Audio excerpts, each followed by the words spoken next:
Hello students, इस video में हम एक्सरसाइज सेकंड शुरू करने जा रहे हैं, जो कि चेंज ऑफ ओरिजिन चैप्टर हमने शुरू किया था।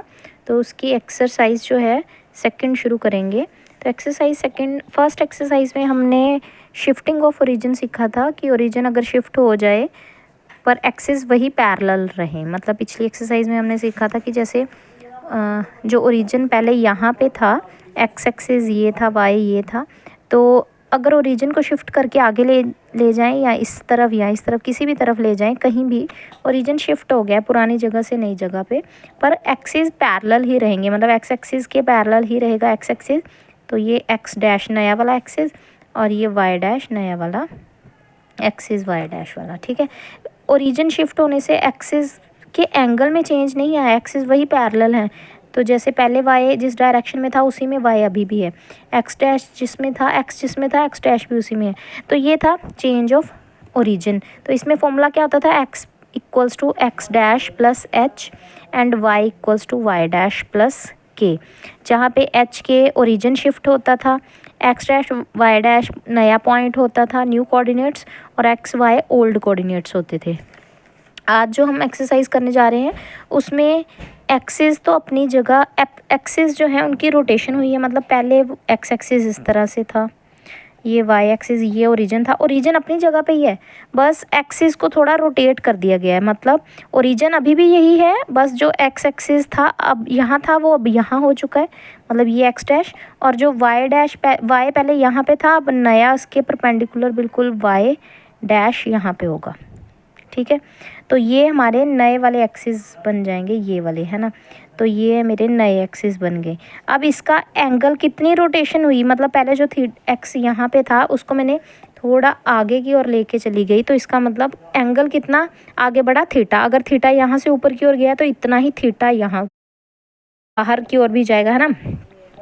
तो इसका मतलब ये हुआ कि जैसे मान लो अगर मुझे अब जैसे मान लो कि ये जो मेरी डायरी है ये मेरा एक्स एक्सिस और इसका ये ओरिजिन हो गया और ये वाई एक्सिस हो गया। ठीक है, तो इस पे अगर ये एक्स एक्सिस और ये वाई एक्सिस है, अगर इस ओरिजिन को मैंने जगह से नहीं हटाना, ओरिजिन यही रहेगा, बस इसके एक्सिस को रोटेट कर दिया थोड़ा ऊपर की ओर, तो इस तरह से रोटेट कर दिया।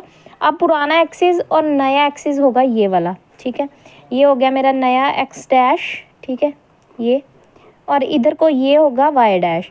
तो इतना एंगल पुराने एक्स के साथ और नए एक्स डैश का एंगल कितना हो गया, थीटा। जितना थीटा ये इधर से चला है उतना ही ये वाई एक्सिस के साथ वाई डैश का कितना बनेगा, वो भी क्या बनेगा, थीटा ही बाहर की ओर ही निकलेगा ना।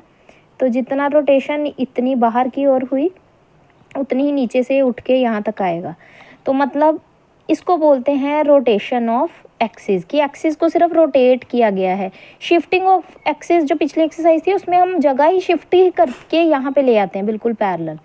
ठीक है, तो यहाँ पे ओरिजिन शिफ्ट हो जाता है फर्स्ट एक्सरसाइज में, लेकिन सेकंड एक्सरसाइज में ऐसा नहीं होगा। ठीक है, सेकंड में ये वाला फॉर्मूला काम करेगा। अगर रोटेशन बोला जाएगा तो ये फॉर्मूला लगेगा।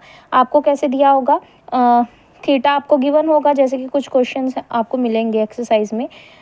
जैसे मैं आपको बुक से एग्जांपल दिखाती हूँ, जैसे कि उससे एग्जांपल से पहले आपको एक बार ये समझा दूँ, एक्स वाई का मतलब होगा एक्स वाई ये दोनों क्या हैं, ओल्ड कोऑर्डिनेट्स। ठीक है, एक्स डैश वाई डैश क्या है, न्यू कोऑर्डिनेट्स। ठीक है, इसके बाद ये sine theta cos theta, sine तो पता ही है, थीटा का मतलब क्या होगा, एंगल जिस पे हमने क्या किया है, रोटेशन, जितना हमने क्या किया है, रोटेशन की है। ठीक, अच्छा अब जैसे एक एग्जांपल देखते हैं फिर आपको ज़्यादा समझ आएगा। देखिए जैसे ये एग्जांपल है, फाइंड द ट्रांसफॉर्म्ड इक्वेशन, की बदली हुई इक्वेशन, ट्रांसफॉर्म्ड इक्वेशन पता करो। इक्वेशन इसकी, व्हेन एक्सिस आर रोटेटेड मतलब रोटेशन ऑफ एक्सिस हुआ है, मतलब सेकंड एक्सरसाइज लगेगी यहाँ पे। सेकंड एक्सरसाइज का काम मतलब रोटेशन होगी, तो मतलब कौन सा वाला फॉर्मूला चलेगा, रोटेशन का, ना कि ये वाला नहीं, ये वाला।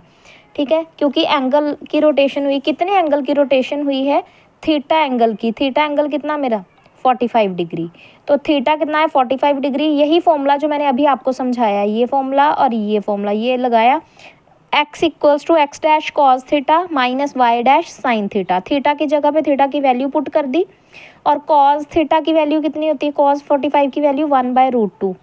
साइन 45 की वैल्यू भी कितनी होती है 1/√2। तो उठा के यहाँ पे वैल्यूज़ पुट कर दी हैं, उसको सॉल्व किया थोड़ा सा, तो इतना x dash minus Y dash LCM लेके अपॉन में √2। इसी तरह से y को सॉल्व किया जो कि y dash x dash plus x dash sine theta plus y dash cos theta, values put की। अब इन दोनों को उठा के, क्योंकि ओल्ड कोऑर्डिनेट एक्स वाई है, इन दोनों को उठा के कहाँ पुट कर देना है मुझे, यहाँ पे इक्वेशन में पुट कर देना है। तो मैंने x और y दोनों की वैल्यूज़ को उठाना है और सिंपल जहाँ x लिखा है x की वैल्यू पुट कर दूंगी, y लिखा है y की वैल्यू पुट कर दूंगी। होल स्क्वायर को सिंपल सॉल्व करेंगे, होल स्क्वायर मतलब ये √2 पहले तो स्क्वायर से बाहर निकालेंगे तो 2 बन जाएगा, यहाँ से भी 2 बाहर निकल आएगा, यहाँ से भी 2, तो 2 कॉमन निकल आएगा, इसके साथ 2 को मल्टीप्लाई करके दूसरी साइड भेज दूंगी। तो इसके होल स्क्वायर को ओपन करके सारी इक्वेशन को सॉल्व करना है। उसके बाद जहाँ पे डैश डैश, लास्ट स्टेप ये ज़रूर करना है कि जो न्यू कोऑर्डिनेट्स हैं अगेन उनको क्या बना देना है एक्स वाई। मतलब कैसे, जहाँ डैश डैश लिखा है एक्स के ऊपर वाई के ऊपर, बस उस डैश को रिमूव कर देना है और कुछ नहीं करना। तो अगर आप ये स्टेप नहीं लगाएंगे तो 1 मार्क्स कट सकता है आपका। तो ये याद रखना है लास्ट स्टेप कि जहाँ पे डैश डैश लिखा है उसको डैश को हटा के अगेन ये वाली फाइनल आंसर आपका क्या होगा बिना डैश का, एक्स डैश वाई डैश नहीं, एक्स वाई होना चाहिए उसमें, क्योंकि अब जो भी है ट्रांसफॉर्म्ड इक्वेशन वही इक्वेशन आपकी आगे चलेगी। तो यही फाइनल आंसर है विदाउट डैश, डैश को हटा देना बस। तो ये आपकी equation axis transform, axis rotate होने के बाद जो इक्वेशन ट्रांसफॉर्म होनी चाहिए थी वो कौन सी इक्वेशन है, ये वाली। इसी के साथ यहाँ क्वेश्चन ये वाला ख़त्म हो जाता है। और इसके अलावा तो इसके बाद ये फर्स्ट एग्जांपल है जिसमें उसने बोला find the coordinate of point. इस पॉइंट के कोऑर्डिनेट पता करो कब, जब एक्सिस को मैं रोटेट कर देती हूँ 30 डिग्री, ओरिजिन बीइंग अनचेंज्ड, मतलब ओरिजिन को शिफ्ट नहीं किया गया, सिर्फ क्या हुई है, रोटेशन हुई है, ना कि ओरिजिन शिफ्ट हुआ है। तो इसका मतलब क्या हुआ कि सिर्फ रोटेशन का फॉर्मूला चलेगा, ना कि शिफ्टिंग का। रोटेशन का फॉर्मूला कौन सा है, यही x equals to X dash cos theta minus Y dash sine theta. Dash डालो चाहे अलग शो करने के लिए उसको कैपिटल एक्स कैपिटल वाई लिख दो, कोई इशू नहीं है, क्योंकि आप यहाँ पे बोलो कि डैश नहीं डाला तो अलग से उसको न्यू कोऑर्डिनेट का नाम रखना है, चाहे एक्स डैश वाई डैश रखो चाहे कैपिटल एक्स कैपिटल वाई रखो, बस डिफर होना चाहिए कि डिफरेंस पता लगना चाहिए कि एक्स डैश वाई डैश है या न्यू कोऑर्डिनेट्स कौन से हैं और ओल्ड वाले कौन से हैं। ओल्ड ये दिए हुए हैं आपको, 30 डिग्री का रोटेशन हुआ है, न्यू वालों को उसने एक्स डैश वाई डैश की जगह पे कैपिटल एक्स कैपिटल वाई रख के पुट करने के बाद इक्वेशन 1 आ गई, इक्वेशन 2 आ गई, इन दोनों को सॉल्व किया गया है। कैसे सॉल्व करना है, 10th क्लास वाला मेथड लगा के आप सॉल्व कर सकते हो, एलिमिनेशन मेथड, कि इसका कोफिशिएंट इसके साथ मल्टीप्लाई, इसका कोफिशिएंट इसके साथ मल्टीप्लाई, सेम हो गए तो कट कर दो, है ना, साइन चेंज करके।